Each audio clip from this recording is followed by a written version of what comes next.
we're starting. He's walking.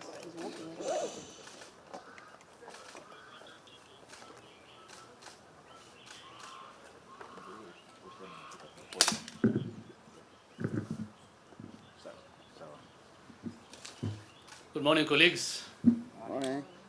I appreciate your attendance at my briefing here at State Lodge Kisumu. Of course, this is the first one, and I'm happy to be here with you.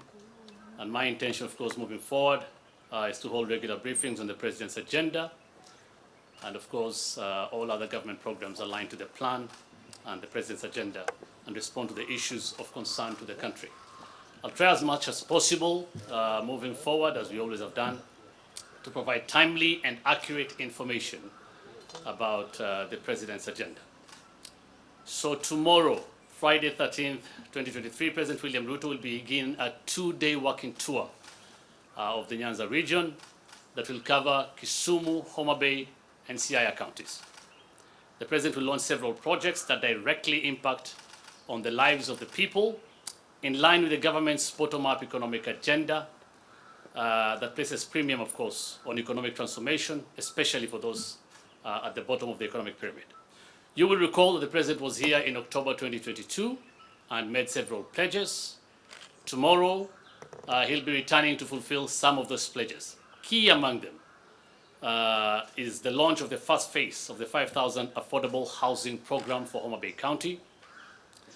The project is expected to not only alleviate the housing deficit in the county, and by housing here we're talking about decent and affordable housing, but also significantly boost the local economy. The project will ultimately cover several towns in the county, including Oyugis, Kendu Bay, and Bita.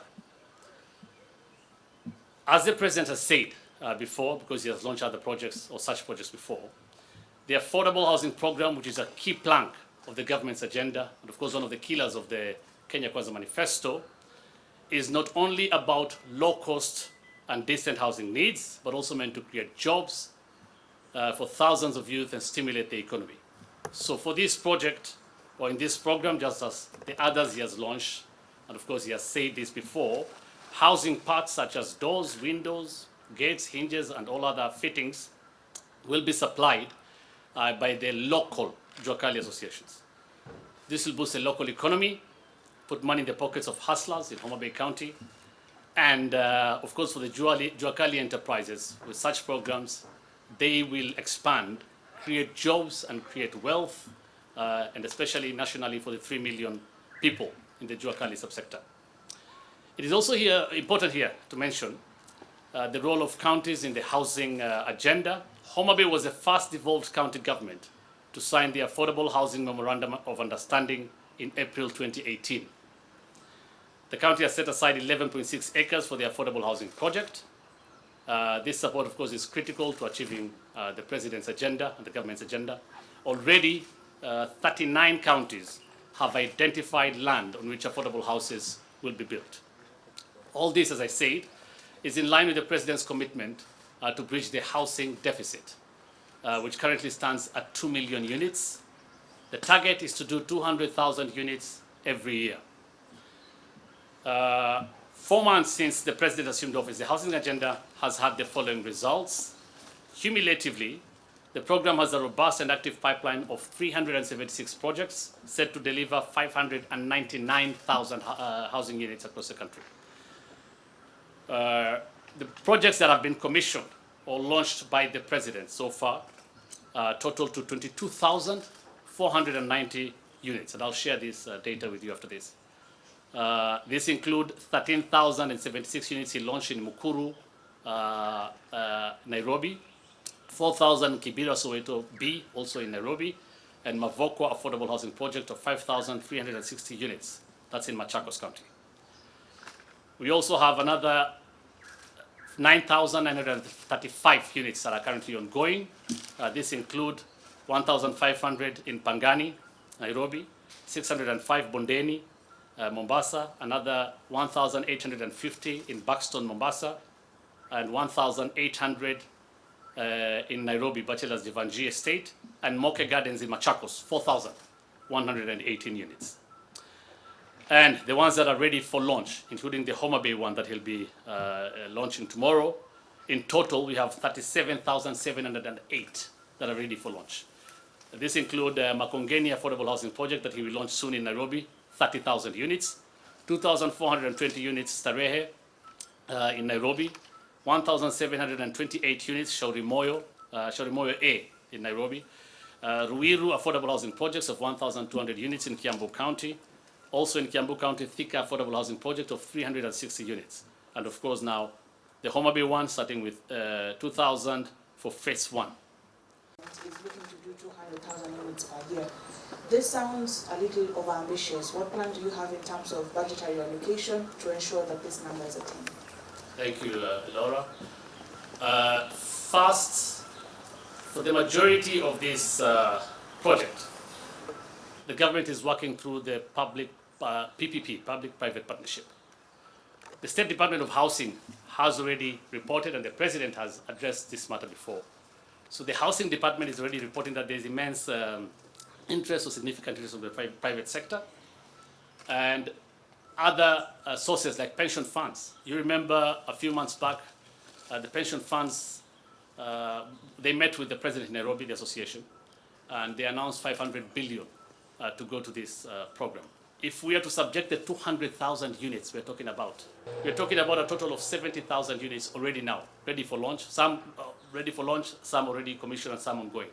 So we already passed the quarterly target, so we are doing okay.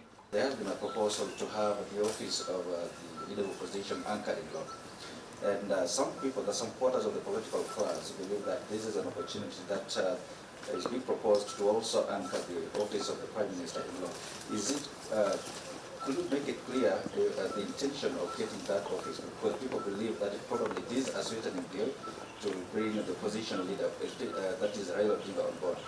Could you make it that clear?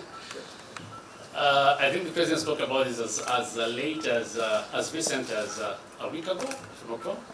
And he's been very clear. These are suggestions, the proposals he made. And of course, they stem to some of the solutions he's proposing. For example, what he found on the table when he came in as president, the two-thirds gender principle, and what we need to do. He made proposals, just like any other citizen can make proposals to Parliament, and he used the right channels, which is Parliament. And he has also been clear. He didn't talk about the leader of opposition, he talked about the position of the leader of opposition. Okay, so it doesn't mean any one person. That is not a position for any one individual. So it's not about him or any other individual. It is about building an institution that will outlive us.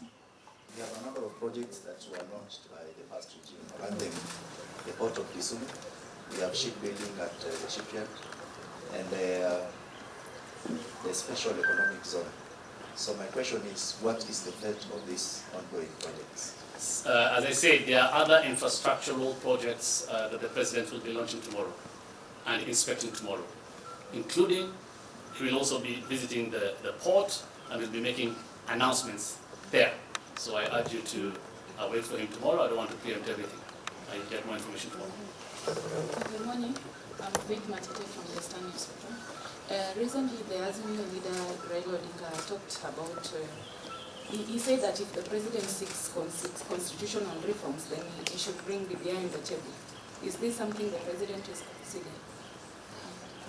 The president has been clear it is not about him or any one individual in the proposals he has made for constitutional change. Okay? And he has done this as a citizen. He has done this through the right channel, which is Parliament.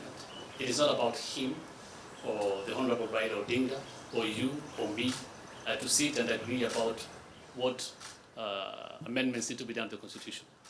Every Kenyan has a right, use the right channels, and every Kenyan is entitled to suggest their solutions. As I said, this stemmed from, he proposed a few amendments. One, implementation of the two-thirds gender rule and how we should go about it. And he made that communication to Parliament.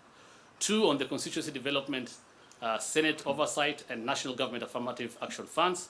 Three, the position of the leader of official opposition, the position, I insist, and parliamentary oversight of the executive.